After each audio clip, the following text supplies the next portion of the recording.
So John Heyman thinks that the Mets need bullpen help immensely in the second half of this season. Let's continue the series of Mets bullpen trade targets at this upcoming MLB trade deadline. Let's get into it.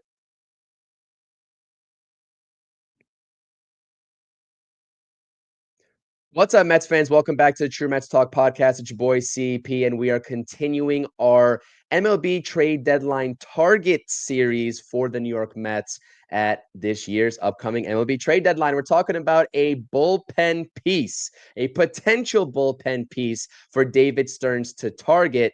And I think that this guy, Kyle Finnegan of the Washington Nationals, is a very underrated player. And I'll get into the outlook here of Kyle Finnegan in just a second. If you missed the previous content on the channel, all the videos in the past week that I've posted, I'll link those down in the description down below, particularly yesterday's edition, which kicked off our bullpen trade targets for the New York Mets, talking about Baltimore Orioles reliever Felix Bautista. Today, we're talking about Kyle Finnegan. Please do smash those thumbs up buttons.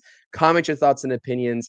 As always, I want to hear what you all Mets fans have to say about these trade targets, and also subscribe to the channel. All right, this is the outlook of Kyle Finnegan, a longtime Washington National. And if you are new to this channel, right, you probably don't know this, but I've talked about Kyle Finnegan a handful of times going back to last season at the trade deadline, and also this offseason when he was a free agent before re-signing with the Washington Nationals on a 1-year, $6 million deal, which is pretty cheap and it's a steal. So that also helps the Mets in terms of not having to add too much onto the payroll for the second half of this season and just picking up the rest of his contract before he hits unrestricted free agency in 2026. And I do apologize because I did make a typo on this background, so I do thoroughly apologize.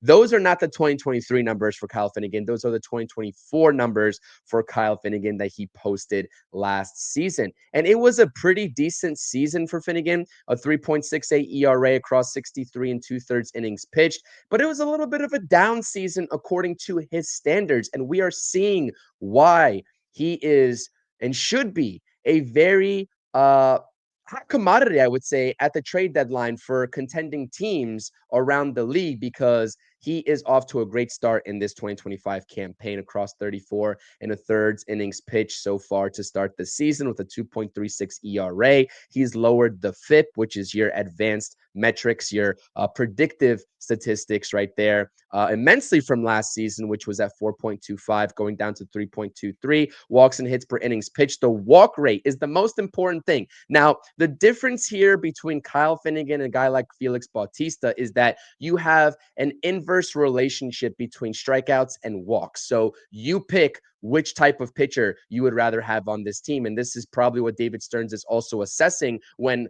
assessing this trade market between guys like Bautista, Pete Fairbanks, Chapman, and Kyle Finnegan. Because with Felix Bautista, as we talked about in the video yesterday, again, in the description down below, go check it out. Felix Bautista strikes out a lot of hitters at a well above average clip, right? Compared to the MLB average. He's around 30 to 34% in the strikeout rate this season. He was 40 plus last season. And that's completely 180 to the type of pitcher that Kyle Finnegan is. Kyle Finnegan can put hitters away, but that's not his specialty.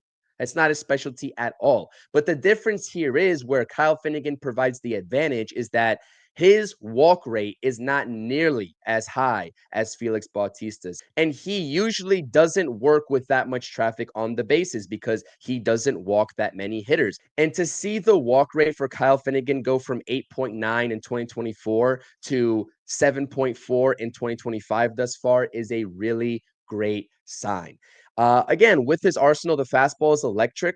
97 to 98 miles per hour. He averages 96, but he can dial it up to those higher speeds if he really wants to. He's got a 30% whiff rate on the splitter. Again, that is his primary put away pitch, but he keeps hitters on their toes, and occasionally he'll throw that slider that he's throwing at just around a 3.5% clip so far this season. So I think Kyle Finnegan would be a very, very good move for this Mets team. A very underrated player that I don't see many people talking about within this fan base, but he was clearly a target of mine.